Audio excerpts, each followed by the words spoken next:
I'm just gonna come right out and say this. I know amidst everything that's going on, that's why this video was delayed, this series of videos. Um, but I'm a huge fan of American history. It's full of miracles and mistakes that, we could live without, but then again, sometimes we can't live without our mistakes. There is plenty of folklore in American history and in the American lifestyle, like Song of the South, Rip Van Winkle, a bunch of other stories. Even Mark Twain, we can consider that as American enough to include in this video. I thought I'd do what the Greeks did, and tell those stories, some of them, the true and the less true stories of our past, and put them in the sky, show them in the stars, and maybe we'll see how far this gets. So basically what I did was I found a map of the sky. I copied down all the stars minus their constellations. I put it on this big piece of paper, and I figured I'd draw some of the constellations and film them, showing me drawing them, and I'll kind of explain the story of where they come from and why I picked that place. For each of the constellations, I have Polaris right here in the middle, North Star. I've divided it into 4 sections: fall, summer, spring, and winter seasons, so you can tell which part of the night sky is visible during the time of year. There's some constellations that you can see now that you probably recognize, like Orion and the Little Dipper and the Pleiades and a bunch of others. But I want you to go and I want you to forget all of those. We're gonna start from scratch. This is the sky as our forefathers would have seen it. This is George Washington looking up and saying, you know what? If I could create something, if I could make pictures out of the sky, these are the pictures I'd make. Okay, probably not George Washington, but because there'll be some later things like the Twin Towers and more recent events. But this is what I did. So I constructed this tripod out of a water bottle, and I'm getting ready to draw the first constellations. I thought, well, we'd start pretty far back in history. Why not start with something like the Liberty Bell? So you go to where you think you know where the Big Dipper is, and yes, it's not a super good representation of it because I was rushed, but it's supposed to be there. It's supposed to be there, and then these 4 stars. I think we'll go with it. So what you do is you take your knowledge of the Big Dipper, right, and you kind of there's some more stars towards the bottom of it, and I'm just gonna do this in blue, just so it stands out a little bit, and I'm gonna start connecting the dots of this brand new constellation. Now, this isn't super accurate because, heck, I did this with a Sharpie and a lot of patience, so it doesn't look exactly what I'm trying to make it look like. You know what? I do know that I did forget a star, and that's massive brain of me, but there it is. You can go Google whatever star that is if you want in your free time. As for me, no thank you. So, I've right about finished the constellation. You just got one more line. Right, now that, I know, that is the Liberty Bell. Okay, I'm going to draw a picture of it. I'm going to do a fast-paced video and draw the picture of it, just so you can see how, in my crazy mind, I thought that could possibly be the Liberty Bell.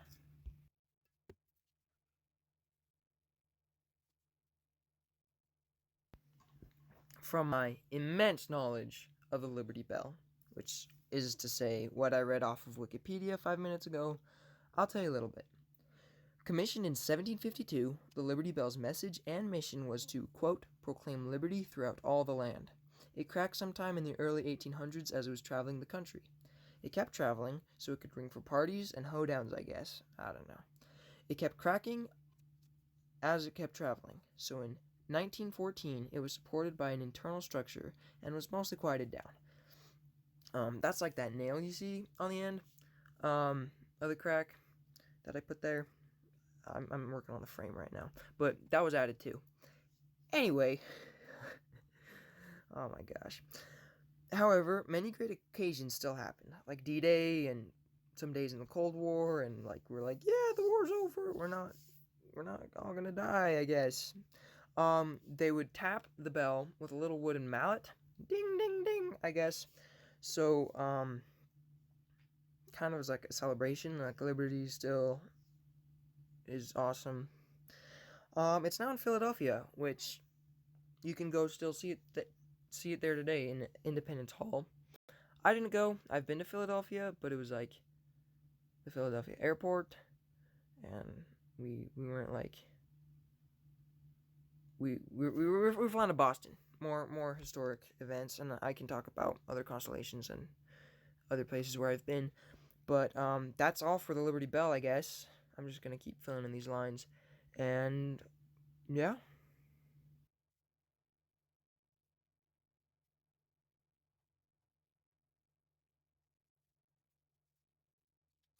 Right now I'm writing the Liberty Bell.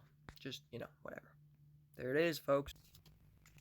I mean, so yeah, it's not 100% accurate, but then again, I did this in like 5 minutes. So, um, here you have it, the Liberty Bell. So here's what I think we should do. I think I'm gonna do one more. Um, we're gonna line it up here. We're gonna start with this little area of stars right here, and like a true, honest to goodness constellation. We're gonna make something completely different out of that. So, let's get on to the George Washington.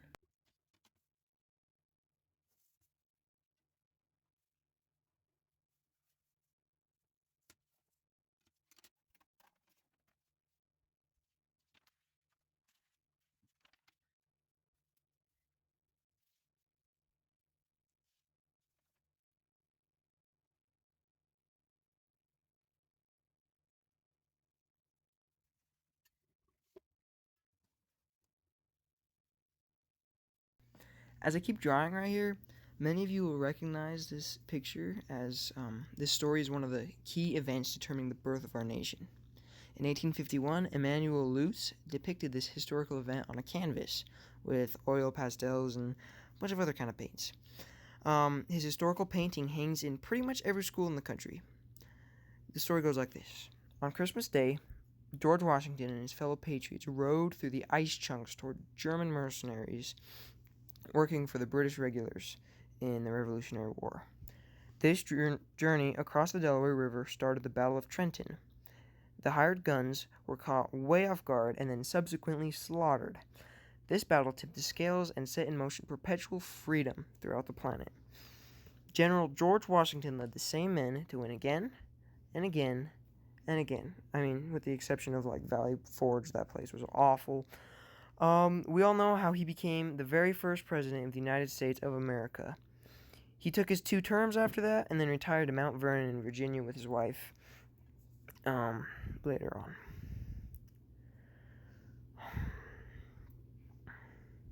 In December of 1799, Washington woke up one day with a sore throat. His doctors drained a pint of his blood trying to cure him. After that, the patriot was no more. However, his memory is forever immortalized in the statues, paintings, and monuments scattered throughout the country that are still standing today. He's on, what else is he on? The dollar bill, Mount Rushmore, a painting of him riding ice chunks on a boat. But yeah, more on the Revolutionary War. There was several key battles.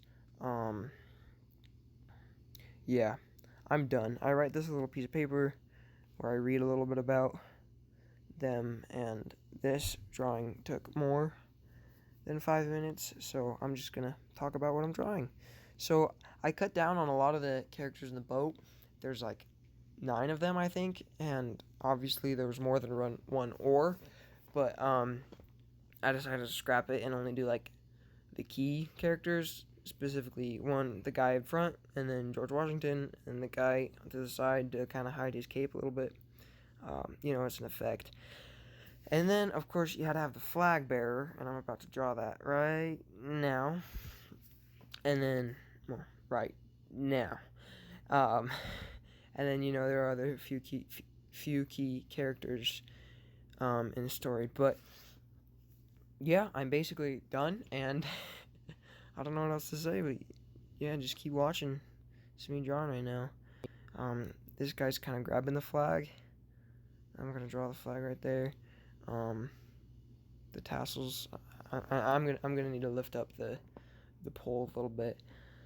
But yeah. And then there's a guy who's grabbing it from the other end. You know, to kind of, I don't know, just because it looks awesome. And I kind of had quite a bit of trouble with this guy just because I made him like really fat at first. He looked like he was wearing like a dress, and yeah, it was just kind of weird. But I like the coon hat, so I kept that.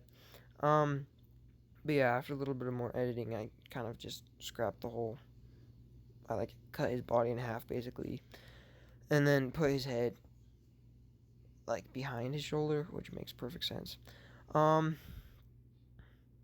then yeah, it's just I had a lot of fun drawing this one just because it was kind of fun to see how it would work out, and yeah, there's me lifting the pole a little bit, and I'm gonna add tassels. I kind of forgot that with the marker.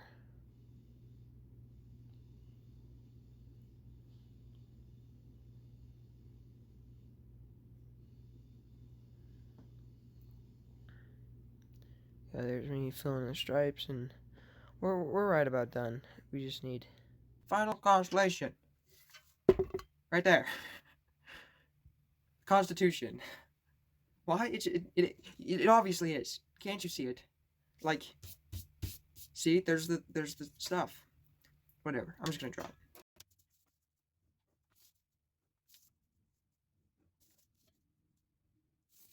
See? See? I told you. It's the Constitution. Right there. That's the P. Okay, fine. I'll do it. I'm just flip it upside down because you can fit more writing up top anyway.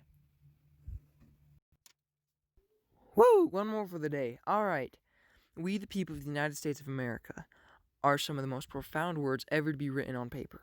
James Madison wrote that it is impossible for the man of pious reflection not to perceive it in a finger that the almighty hand was not extended to our relief in the critical stages of revolution. So, basically, James Madison is saying that God himself helped write the Constitution. God himself preserved this nation for us and preserved our unalienable rights. If that's not a miracle, I don't know what is.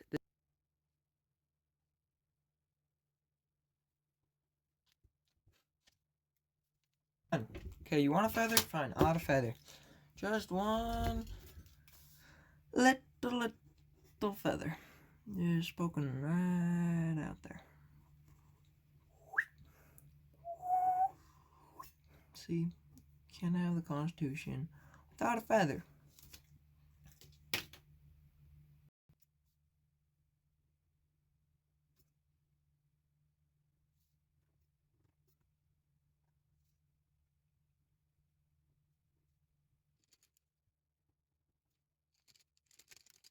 We have, folks, 3 new constellations: Liberty Bell, Constitution, George Washington crossing the Delaware. I will color the rest of that one and add names subsequently. Please be sure to like and subscribe. Turn on bell notifications if you really want to see me create more constellations. And if not, well, then just like the video anyway. Thank you, and this is Lone Straight out.